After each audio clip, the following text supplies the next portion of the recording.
Hi friends, നിങ്ങളെല്ലാവരും ഉച്ചയ്ക്ക് ഭക്ഷണം കഴിച്ചോ?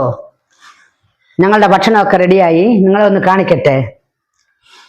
പതിവ് പോലെ തന്നെയാണ് ചമ്പാവരിച്ചോറ്,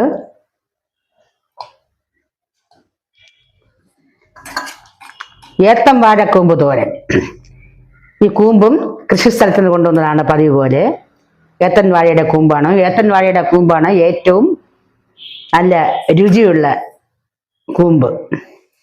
ഇത് വഴുതനങ്ങയും ഒരു ചെറിയ കത്തിരിക്കയും ക്യാരറ്റും കൂടെ മിക്സ് ചെയ്ത് വെച്ച ഒരു സൂപ്പർ മെഴുക്ക് വരട്ടി.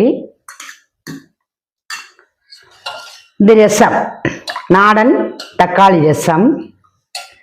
പിന്നെ ഇന്നത്തെ മത്സ്യമാണെങ്കിൽ ചന്തയിൽ നിന്ന് നാടൻ നെമ്മീൻ ചാള കിട്ടി. അത് ഒന്ന് മുളകിട്ട് തേങ്ങ അരയ്ക്കാതെ മുളകും മല്ലിയും ഉലുവയും ഇഞ്ചിയൊക്കെ ചതച്ചിട്ട് വെച്ച് വറ്റിച്ചെടുത്ത ഒരു മുളക് കറി ഇട്ട മീൻ കറി. ഇത് കുറച്ച് മാങ്ങ കിട്ടി. മാങ്ങ അച്ചാറിട്ട് വെച്ചിരിക്കുകയാണ്.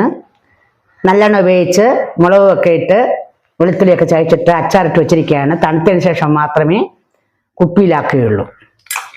ഇത് നമ്മുടെ കൃഷിസ്ഥലത്ത് നിന്ന് കൊണ്ടുവന്ന നാടൻ പഴമാണ്, പാളയംകുടം പഴമാണ്. നല്ല മധുരമുള്ളതാണ്. ഇത്രയൊക്കെ തന്നെയാണ് ഇന്നത്തെ എൻ്റെ ഉച്ചയൂണ് വിശേഷങ്ങൾ. നിങ്ങൾക്ക് എല്ലാവർക്കും ഇഷ്ടമായെങ്കിൽ നിങ്ങൾ ലൈക്ക് ചെയ്യണം, ഷെയർ ചെയ്യണം, സബ്സ്ക്രൈബ് ചെയ്യണം. നിങ്ങളുടെ അഭിപ്രായങ്ങൾ രേഖപ്പെടുത്തണം. നിങ്ങളുടെ വിലയേറിയ നിർദ്ദേശങ്ങളും അഭിപ്രായങ്ങളും രേഖപ്പെടുത്തുന്നതോടൊപ്പം നിങ്ങൾക്ക് നല്ല ഒരു ശുഭദിനം ആശംസിച്ചുകൊണ്ട് നിർത്തുന്നു. നമസ്കാരം.